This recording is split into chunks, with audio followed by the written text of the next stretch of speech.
Tell us a bit about your 25th anniversary thing. Well, I don't.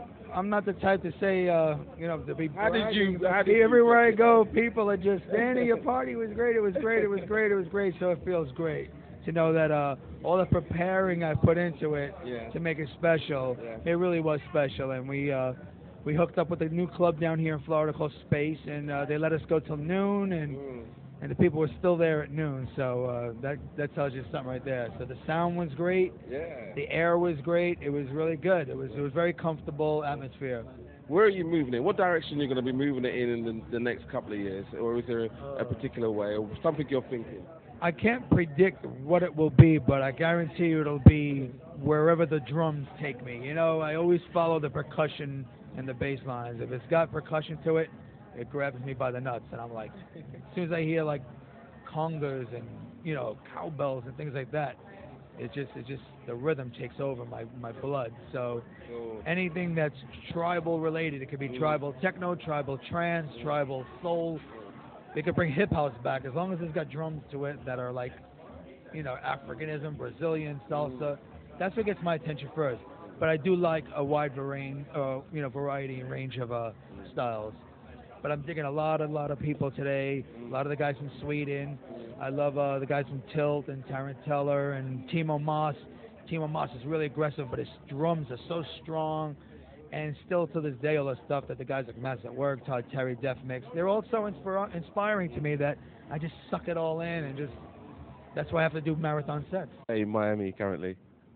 It's amazing. I'm exhausted, but in a positive way. It was a really sort of fresh, young, cool vibe in town, and but the thing is, which is like even more important to me, is really sort of the club scene in Miami, and this is like really, really cool. It's like probably one of the coolest in America, and I'm really sort of looking forward all the time when I come here, and I always enjoy playing down here. What about the people in Miami? Have you kind of like been in conjunction with any people, or spoken to the people? Do you think how different are they from the people in Germany to Miami? Um, well, one major thing is that you have a lot more sun here than we have in Germany, and definitely people are much more sort of like, yes, because it's sunny every day. People sort of, can go to the beach every day. It's not really possible in Germany, so there's a major difference. And the other thing is sort of all the people I met down here, I sort of instantly became like really good friends with. How you feeling Miami at the moment? Well, today is a bit stressy, I must say. So it's the most beautiful day since a week, and I have to do some interviews. But I think we sorted out. But well, yeah, it's wonderful. Palm trees around me, sand, girls. What were you doing? What was you up to yesterday? Was you playing? No, you don't believe me. I've been in bed at 11:30. Oh. So I'm I'm spinning next night, and the party's going since tomorrow noon, 12 o'clock, and that means could be a long night. And you hear my voice is already it's done like for the mine last as couple well. of days. So screaming around the clubs and stuff like that. America is like, I feel sometimes like I feel like kind of pioneer in the music I'm playing. It reminds me to the good old times and between 91, 92, 93, things like that, and that we had already in England and Germany, and people are definitely up for it. It's still growing. Still new clubs are coming. New clubs are full when they open, and the people are not bored like it is sometimes in England or in Germany. Well, it is uncool. You must not go to the club and things like that. It doesn't happen over here. Describe the music that you're making to me in a few words. So what are you making? Can you describe? It's very easy. It's just funk. It's funk. It's ass-shaking funk I'm doing. It doesn't matter in which style I'm doing any records. I think there's still funk in it, and that's the most important thing, funk and groove. People can snap their fingers, shake their ass, and it doesn't matter if it's what it is. As you do the bass, it's a wild break thing. I'm sitting here with Saeed. How you doing, sir? All right, doing great. Hey, you done a marvelous set a little while ago. That was enormous. Tell us a bit about how you brought that together. Basically try to build it up kind of slowly, little tribally, groovy, minimal type stuff, and just build up and go from there. Take it up as far as I can. Well, what about you? You've done a few new remixes and you got a few new records out. Tell us about those. We just remixed Selena's new one called The Underground. It's coming out on Star 69. You heard it earlier. Big tune. and we remixed Luzon for Yoshitoshi, and it's us and Digweed that did the remixes, and that's a really nice. It's more on a techie edge type of track. It's really hard. Can't really play it here tonight. It's a little out there. So you're here at the Winter Music Conference, and you know Miami's a place of women and sun. And tell us a bit about how you've kind of interpreted Miami. Now you're here. Well, this is our 4th year coming to the conference, and it gets better every year. Actually, we first started out we didn't register, and we registered.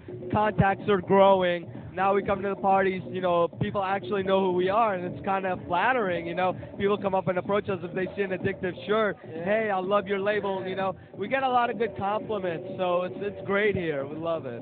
Well, tell us about what we can look out for from Addictive Records, Saeed and Palash. Tell me what you got for the future for us guys in the UK. Well, we're going to start going a little bit harder, probably more techie. Tech house. We're trying to develop a new sound using elements, not so much samples, but maybe some weird sound and interpret to a more of a percussion sound or something. Just use something out there that's going to zoom in and freak you out once in a while in that track or something like that. That's what we're going to look for. Well, I'm going to be looking forward to that. Is there going to be any chance of you coming over to England at any point to do any stuff or traveling the world, any other countries besides America? Yeah, actually we'll be in Montreal next month. We're doing playing with Deep Dish, Danny Teneglia, and Peter Roth for a big event. We're going to be doing that, and also we are working at a gig in UK with Kuno. He's hooking up something, hopefully in heaven. So. Maybe doing that as a frequent thing. Not sure yet, but things are happening. Things are happening, definitely. Well, Saeed, it's been great speaking to you, and we wish you all the luck in the future. And I can't wait to get you guys in London because I'm going to show you a real time. And I'm here with the legendary Palash. How you doing? Leroy. Good. Tell us a bit about your record label. Well, we started a couple of years ago. We wanted to, push the music that we really love, like the whole teneglia style. Because, we look up to him, we go to all his parties, and we love the music that, that he plays, and we produce music similar, to that style. Because that's just what we like, and unfortunately it's been doing pretty well. We've been getting a good response. Well, tell us, obviously, I don't know if you remember, we had that product called D-ROM out in the UK, and we had one of your tracks on there, man. Danny Teneglia played one of your tracks. Tell us about how you felt when you got the copy of that and realized that Danny was going to be playing one of your tracks on a product in the UK. That was awesome. Danny told us that he wanted to use our track for that D-ROM mix. And we were like, oh my God, this is like such an exciting thing. It was our first release, and to be on Danny's list, and he only chose just a few tracks for that thing, and to be one of them, it's just amazing. And it also started a great relationship with us and D-ROM, where we've been in touch all the way through.